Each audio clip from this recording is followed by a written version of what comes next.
Welcome back. I hope you're well. In today's video, we're going to look at two clips, and I want to debunk one clip specifically in a quite bit of depth because it's been going viral recently on all the social medias.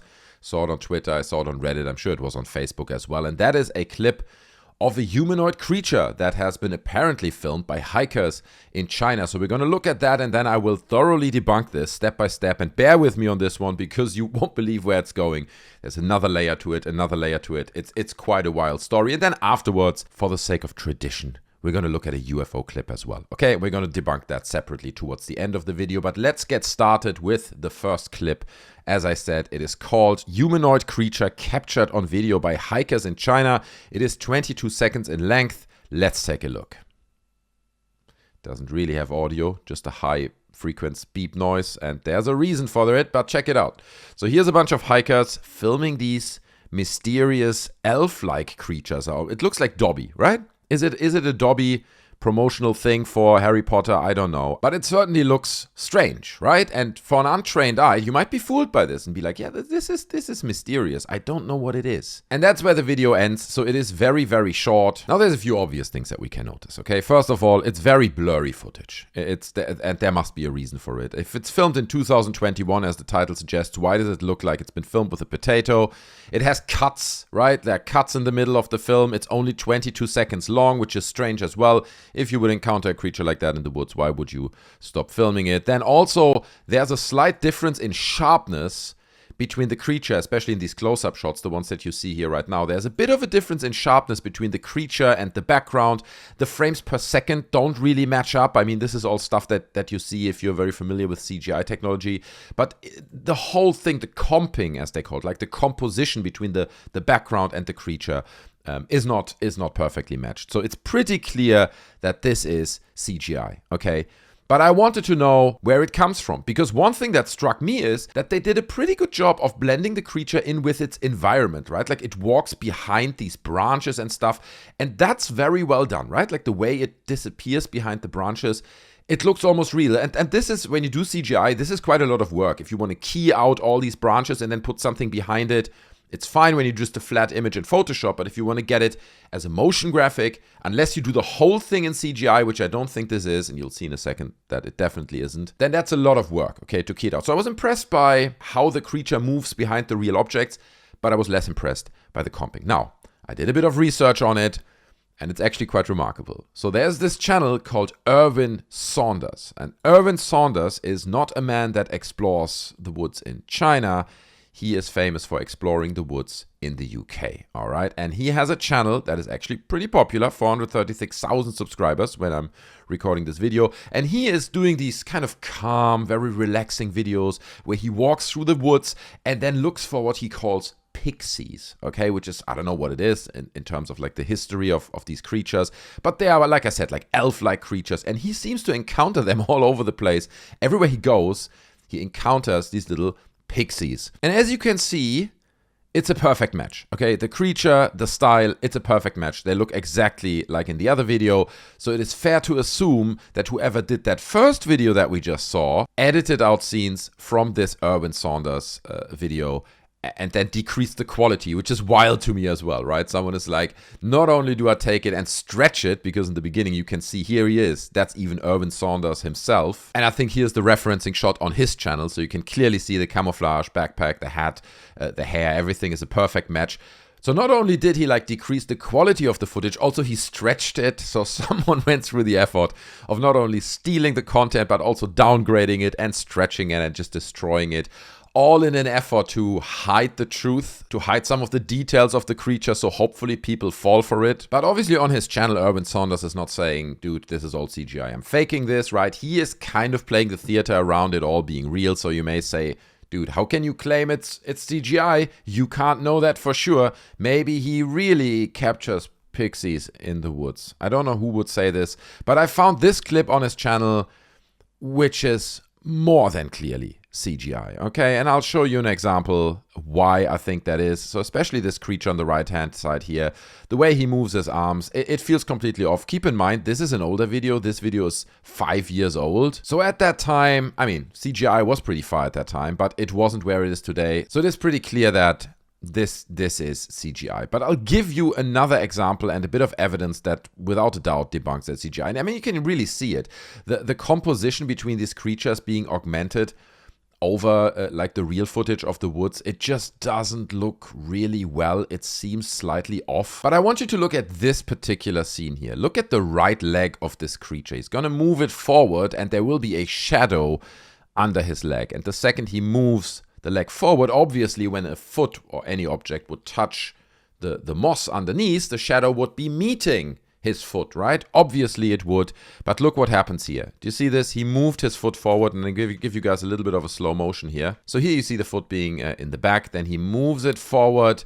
Now he seemingly rests his foot on the moss, but the shadow doesn't touch the foot. It sits under the foot. Okay, so if it wasn't clear from the composition and the frame rate and how it looks in general that this is CGI, then that is kind of the ultimate evidence that it's not real. So this guy, whoever did this, needs to step up his CGI game, okay? Because if you have a shadow that's kind of hovering under your foot, that's not right. You just messed it up. So that's a dead giveaway, but I wanted to go deeper. And I was like, hold on a second. So if it's CGI, is this guy doing it himself? In some of his clips, you see him scavenging through the woods with like a younger bloke, and I don't know who that is. Like it might be his son or something. I can only speculate. But who's behind this? Who's doing this CGI animation? Because even it is clearly visible that it is CGI, it's fairly well done, right? It's not that it's like complete garbage, especially like I said, how he makes them go behind the existing structures, you know, the branches and all that. So someone has some skills in doing CGI. So I dug a little bit deeper.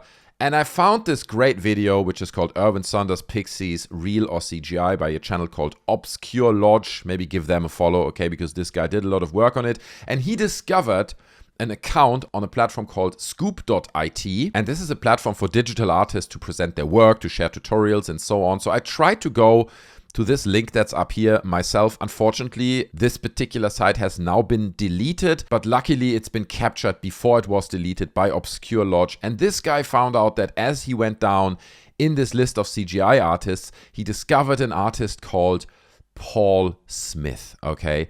And Paul Smith is a CGI artist himself. He had a company called Busty Kelp, and his website is down now as well, called bustykelp.com, I think it was. But he was offering CGI services. So he's an animator and he's a 3D artist. And I think from looking at Erwin Saunders that we see here, and then looking again at Paul Smith, it is pretty clear that this guy is the same person. Paul Smith is Erwin Saunders. Okay, it's the same guy. The footage we just looked at apparently is from 2009, so that's why he looks significantly younger than in the other clip. His beard is much more trimmed. And you can dig even deeper, right? You can find like his Vimeo page where he actually gives loads of tutorials of how he animates creatures and how he does it, how he renders them. He's apparently like an Autodesk user, like working with 3D Max. So it's good stuff. It's pretty clearly debunked, but I find it amazing to what lengths people like that are going. I can only assume that maybe his 3D business didn't go so well anymore, so it kind of died down. So he came up with this idea to create this fictitious explorer personality of Erwin Saunders, who wanders through Britain and through the woods in the UK trying to find these pixies. And a lot of people, don't get me wrong, you know, they say, I love the content. I know it's CGI, but I love the content because it's really calming to me. It relieves me from my anxiety and stuff. So I'm not saying, you know, don't go watch his content. It's great, but just be aware that it is CGI, okay? But it's a fascinating story to me that this guy came up with this idea apparently to create this Fox persona that finds these elf-like pixie creatures in the woods. And that's like a clever way of him utilizing his own CGI skills to create this footage and almost create like this lore around the mythicism of the woods in Britain, right? Because, you know, leprechauns and a lot of these kind of stories originate from the woods. So you can clearly see there's a creative mind at work here. And even it is CGI, I do respect him for doing this. And I think it's great. So when it comes to the humanoid creature filmed by hikers in China, it's clear the video is huge debunk, okay, massive, the size of a nuclear power plant. But let's move on to the next clip. I promised you guys one more UFO clip, and I am delivering, I guess. Let's take a look at this one. It's been posted by Think Tank, which is a quite common paranormal and UFO channel on Twitter, and he says, UFO drops in to check on someone parasailing. Probably my favorite video of 2024. It comes out of nowhere. It just suddenly appears. And it's clearly a UFO that checks in on someone parasailing. All right, let's take a look. He's catching lift. He's catching lift. He's soaring. That's cool. So we have a, what does he call it? A parasailer. Okay, and I didn't know that was a thing, but apparently he's got like some kind of inflatable mini dinghy at his feet, and he comes in with this paraglider, with this parachute, landing on the water. But as you probably noticed, back here, some kind of object seems to fly in and then come in like an arc like that, flying around him, checking him out. There it is, right? Look at that. And there's a few mysterious elements to this video. First one that a lot of people point out is that this object seems to be not casting a shadow, right? Like clearly the paraglider and his parachute is casting a huge shadow, but the element that's flying around him, the alleged UFO, does not cast a shadow. So what's going on there? And it looks like a small silvery orb. However, we notice as it flies to the right-hand side, as it kind of concludes this curvature he does here, it turns into a slightly more elongated object, it seems like, right? Like it seems very spherical when it comes from the back, but then as soon as it turns to the right from our angle, it seems to elongate slightly. And to an extent, that might be because the camera is stretching out the footage, right? You know how it is with shutter speed and artificial sharpening and so on. You get artifacts like that. Another very mysterious element to this is that in the beginning, when you look at this object flying in from the back here, it seems to disappear. Do you see this? It's gone. It's gone. It's gone. Oh, there it is again. Then it's gone again. There it is again. Now it's gone again. Do you see this? So the object, oh, and even here above the water, it seems to be disappearing for a few frames there. So what's going on here? Is it really an orb? Are they activating their camouflage filter so nobody can see them for a bunch of seconds? I mean, for a UFO, it would be very, very small. Let me just say this. But let me address the points one by one. Okay, first of all, the shadow. Why would this object not cast a shadow? Notice that at this point in time, the giant parachute and the guy with his dinghy at his feet do not cast a shadow, and the reason for that being that they are too high above the water. If you're very high, the shadow would be somewhere over here, right? It's not within the camera view, so it wouldn't be visible, and we have no way of determining how close or far from the camera this object is. It looks like it's roughly at the height of the parachute flying around him, but we don't know this. It might be much smaller and closer to him, or it might be slightly bigger and closer to the camera. So we can't really determine how far in the air it is, and that's the reason, presumably it's way above the parachute. That's why it will not cast a shadow. It's too high up, and it might also be too small for you to actually see the shadow. Now, why does it disappear? Why is it not visible in a bunch of these frames?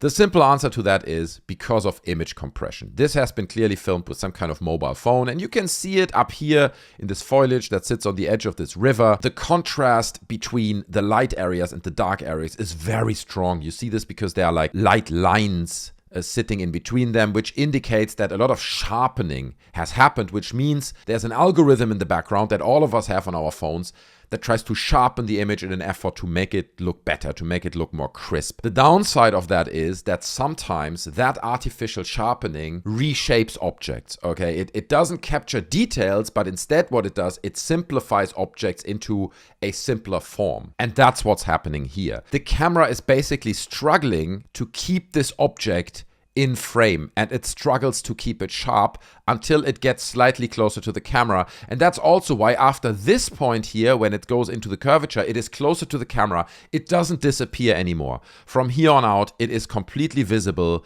and you can see it flying around. Now, what is it? I think most of you already guessed it. It's a bird, okay? It's very, very clearly a bird, and the reason why it looks like an orb is the exact reason that I just described. It's the algorithm, it's the artificial sharpener that simplifies objects. And you can see it in other examples in this video as well. Like, for example, look at the head of this parachute, paradiver, how did he call it? Parasailer, right, of course. But if you look at his head, there's no details on it. There are almost no features into it. In fact, actually, it kind of looks like his head is shaping into almost like a heart form or something, because it melts with part of his arm because the algorithm struggles to get the detail it needs. So it applies the artificial sharpener and turns it into an object that it's not. And the same is happening with this bird. But if you look really, really close, especially here, you know, in these few frames when it just goes into the curve, you can kind of even see the wings. Do you see this? There's a bit of a wing there popping up. Then over here is a bit of a wing on the left-hand side. So you can see that the camera is getting some of the detail of the bird, but it's really struggling to get details like the flapping wings and so on. But if you look very, very closely, you can actually see the flapping of the wings. And I think it's perfectly clear that it's a bird. Oh, actually, I didn't even notice this. Look, at this point, it looks like the object is going behind the parasailer. Now, again, that doesn't mean it is going behind the parasailer. That just might be the camera who's struggling to track this very fast object, keep it sharp without losing the detail of the parasailer. So these are just artifacts that can happen when we film stuff with our cameras where it looks like it's going behind it, but actually it's going in front of it. So that's what it is, guys. It's a bird that has been compressed by an algorithm inside a smartphone. It's still cool footage. I really like it. You know, I mean, a lot of the credibility of it and people believing stems from people not knowing how smartphones and the algorithms and filters actually work. It does remind me a little bit of the rods. You guys remember the rods where people were filming these elongated worm-like creatures that swirl through the air? And those are birds or insects as well. People just don't know how long exposure works and how cameras work and how they capture these kinds of objects. So that's it for today. Guys, I hope you enjoyed the episode. It was a little bit of an unusual one. I appreciate everyone who shared this footage with me and asked me to debunk it. If you want to do the same, please don't hesitate to join our Discord. The link to that is down in the description.